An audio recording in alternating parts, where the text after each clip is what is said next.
Hello chaps, welcome to John Robson Guitar Tuition once again. As always, I do hope you're well.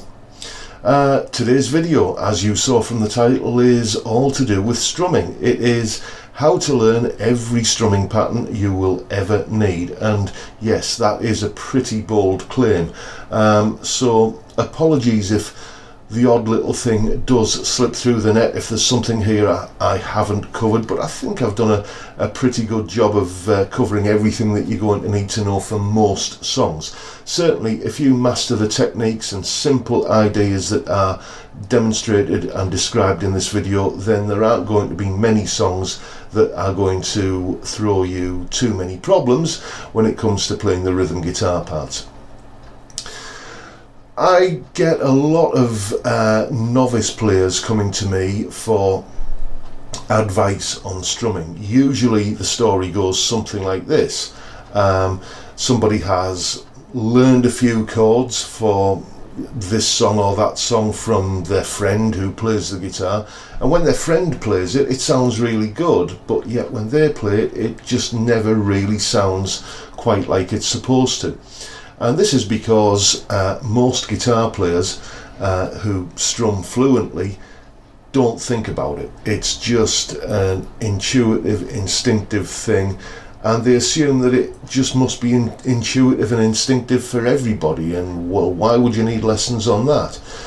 It's just obvious, isn't it? In fact, I did a video on strumming a few years ago, but the reason why I'm redoing another one on the topic is because I've got a little bit better at making these videos, I think, and it is one of my most watched videos, that old strumming video. So I thought, well, people obviously need help with it, and I think I can do a better job of providing that information this time around. And in the comments section below that old video, people were saying, well, why does anybody need this kind of advice? This is obvious, just strum it and just play it as it's supposed to be played. And you see, there lies the voice of someone who's never had to teach someone who's playing a song like this.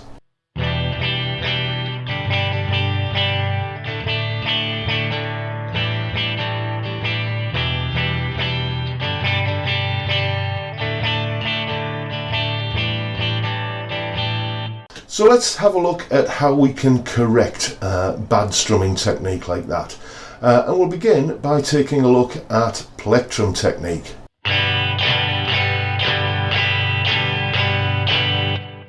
Let's have a look at what was wrong with that strumming, shall we? Number one, don't hold the plectrum too tight.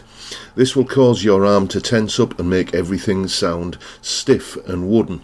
Look at any concert footage of any band where there are guitar players. What can you see gaffer taped to the mic stand? Lots and lots of spare plectrums. This is because you should be holding it just loosely enough to keep it in your hands, almost on the point of dropping it, which will sometimes happen, so you need spares. Next thing to do, don't have your forearm too tense. Again, tension is your enemy here. You need to be loose and relaxed, and trying to strum with your arm all tensed up is like trying to drive with the handbrake on. Don't do it. And finally, don't keep the pick at 90 degrees to the strings and try and power through the strings. What you're trying to do here is gently stroke across the strings. You should be leaning into it. The pick should be held loosely, as I said, in between your first finger and thumb. It should be able to flex in the grip that you're holding it with, like this. And if you hold the pick nice and loosely and have a loose, relaxed forearm and strum gently and lean into it and do all of the stuff I've just been talking about, then you should end up sounding much more fluent, like this.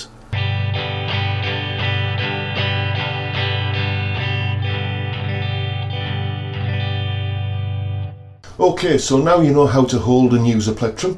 Let's take a look at how you then apply this in a musical manner. The first thing you need to do is just basically use your innate rhythmic instincts. I'm sure most of you out there have sat and listened to music and found yourself tapping your foot, in time with the music. That is the instinct that we need to tap into to get a good strumming technique. So just put some music on. I'm going to use one of my tunes in this because I don't want a copyright strike against this video. Put some music on and just start tapping like this on your guitar in time with the music, a little bit like this.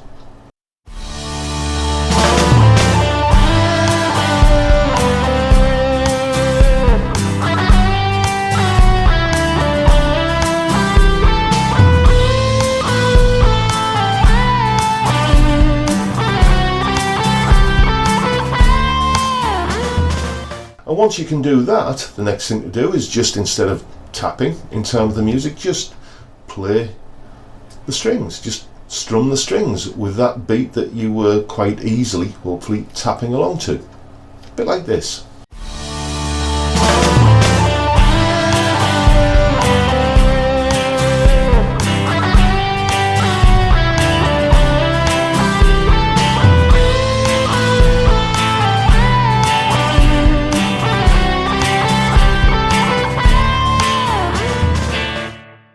Okay, so that gets us playing some nice easy downstrokes on the beat, but what about upstrokes? Well, the first thing, excuse me, I'm just referring to my notes, the first thing you must do is completely and utterly ignore any strumming instructions like the one you can see on screen at the moment, where you've got downs and ups together and 2 consecutive upstrokes and stuff. That kind of stuff is just plain wrong.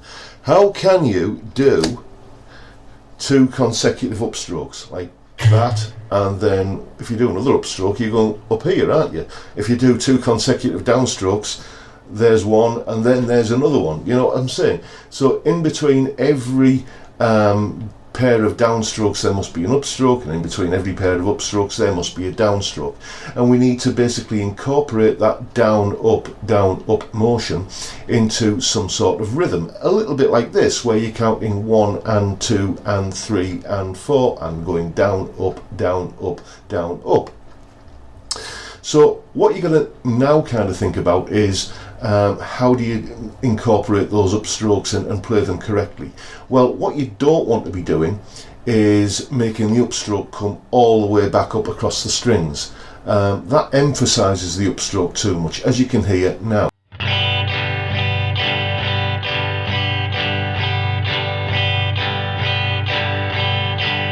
What you're much better off doing is just kind of giving the first and second, maybe the first, second and third strings, the top couple or 3 strings basically, a little flick on the way back up, a bit like this.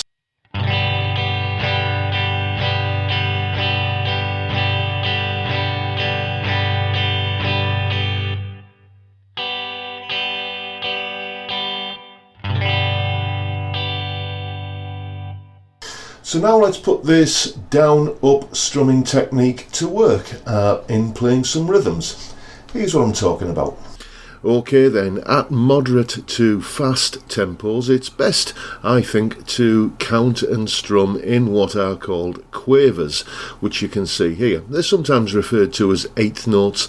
Either way, they are counted 1 and 2 and 3 and 4, and with a downstroke on all of the numbers and an upstroke on each of the ands, and would sound a bit like this.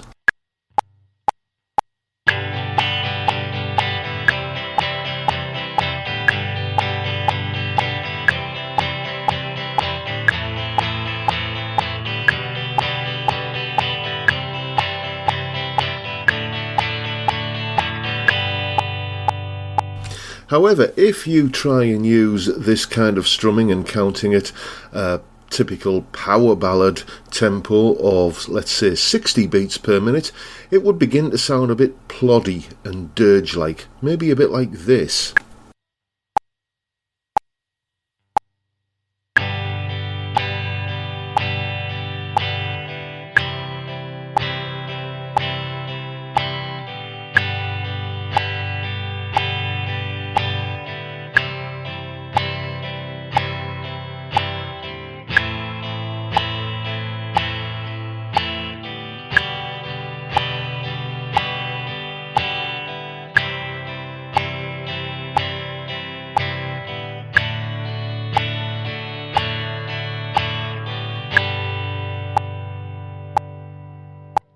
And as you can hear, it does sound a little bit mundane and pedestrian, doesn't it? So what do? Well, quite obvious really, there is more time in between each beat because we're at a slower tempo. So you just do more stuff in that time to fill it up.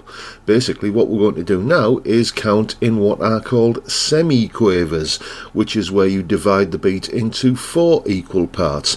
As you can see, a pattern of downstrokes and upstrokes here, alternating of course. It's impossible to do another downstroke until you've done an upstroke, if you think about it, because you need to reset. You basically alternate your downstrokes and upstrokes to a count of 1E and 2E and 3E and 4E and strumming along like that could sound a little bit like this.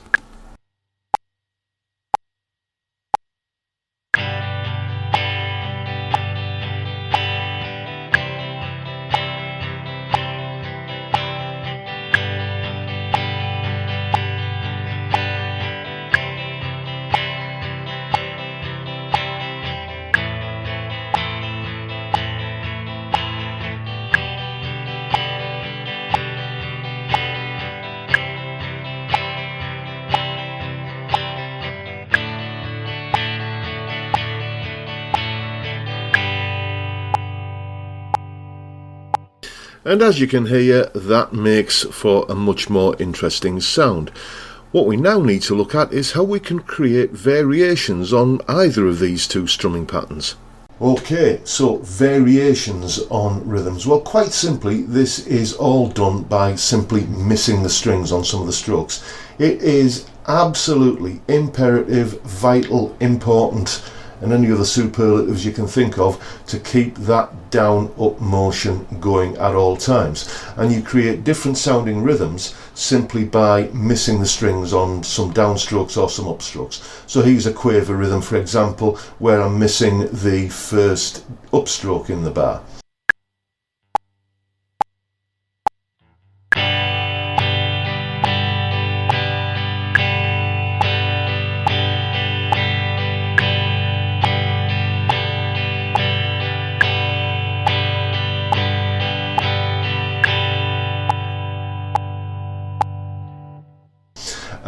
Here's another quaver rhythm where I'm missing the downstroke on beat 3.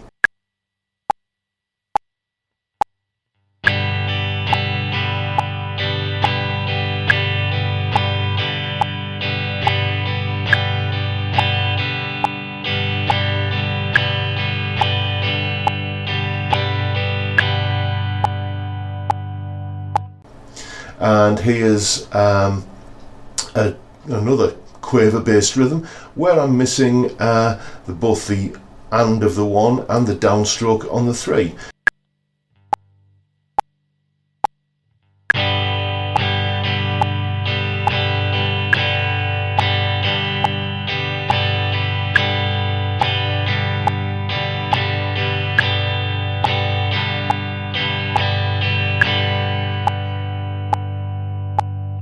And you can hear that they all give very different sounding rhythms.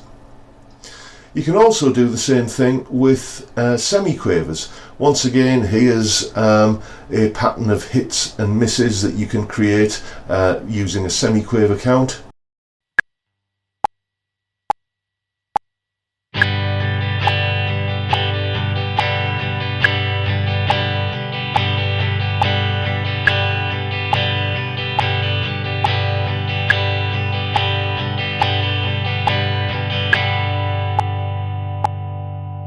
And here's another one.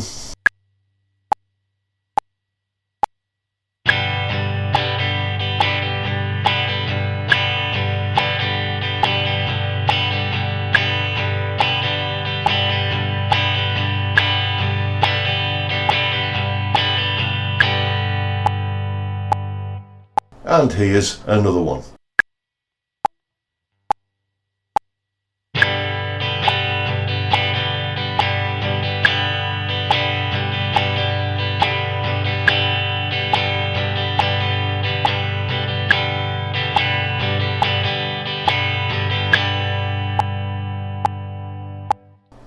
And what's important to remember is that the pattern of hits and misses that you play is not important. Okay, it's just as long as you've got that basic pulse of the music, that kind of either 1 and 2 and 3 and 4 and, or 1E and a 2E and a 3E and a 4E and a kind of pulse going, then you can essentially just improvise your pattern of hits and misses as you play through a song.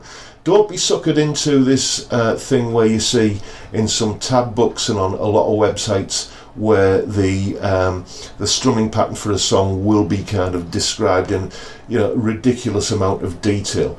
The version of the song that you hear on the album or whatever, on wherever you're listening to it, is just a snapshot of how it was played in the studio on that particular day. And you know what you've got to try and do is get inside the mind of the guy who played it and just think about, okay, what was the basic pulse that was driving the rhythm along here, and above all, keep this strumming arm nice and loose and relaxed, as we mentioned earlier. And that pretty much is it. Oh, apart from one other thing I almost forgot. Another thing you can do to really bring your strumming to life is to use accents. Basically, this is just placing a slight emphasis on various beats in the bar, and in most rock music the accent is on beats 2 and 4. Most rock, pop, blues, funk, jazz, whatever, the accent will tend to be on the 2 and the 4. The only obvious example I can think of where the accent would be on the 1 and the 3 is in reggae. That's you know, what makes reggae sound reggae-ish a lot of the time. So place the accent on beats 2 and 4, and you know, it just brings the whole rhythm to life. The way you do this, the way you emphasize beats 2 and 4, isn't by kind of bashing harder on those beats. You just back off a little bit on beats 1 and 3. Here's a final illustration for you that shows you what difference that makes, both when you're playing in quavers and in semi-quavers.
And that really is it this time. I hope you found this video useful, easy to follow, and hopefully you've got some good ideas now to fix whatever might be wrong with your strumming technique.